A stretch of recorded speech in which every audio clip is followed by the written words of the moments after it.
हृदयद्रावक घटना। 6 वर्षीय चिमुकल्याचा मृतदेह जळालेल्या अवस्थेत सापडला। यावल शहरात कालपासून बेपत्ता असलेल्या 6 वर्षीय चिमुकल्याचा मृतदेह आज सकाळी सापडल्याने परिसरात मोठी खळबळ उडाली आहे। मृत बालकाचे नाव अब्दुल हनान वय 6 असे आहे। मिळालेल्या माहितीनुसार अब्दुल हनान हा कालपासून अचानक बेपत्ता झाला होता। कुटुंबियांनी शोधाशोध सुरू केली पण त्याचा काहीही ठाव ठिकाणा लागला नाही। अखेर आज सकाळी त्याचा मृतदेह गावातीलच एका व्यक्तीच्या घरामध्ये आढळून आला। चौकशीत समोर आले की बालकाचा मृतदेह जळालेल्या अवस्थेत प्लास्टिकच्या पिशवीत ठेवलेला होता। घटनेची माहिती मिळताच पोलीस घटनास्थळी दाखल झाले व घरमालकाला ताब्यात घेतले।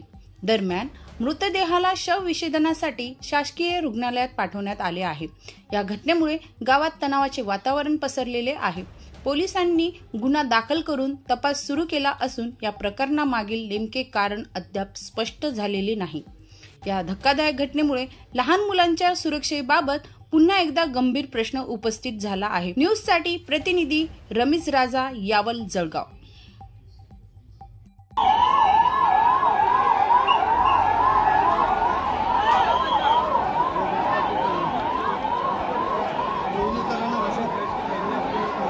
ये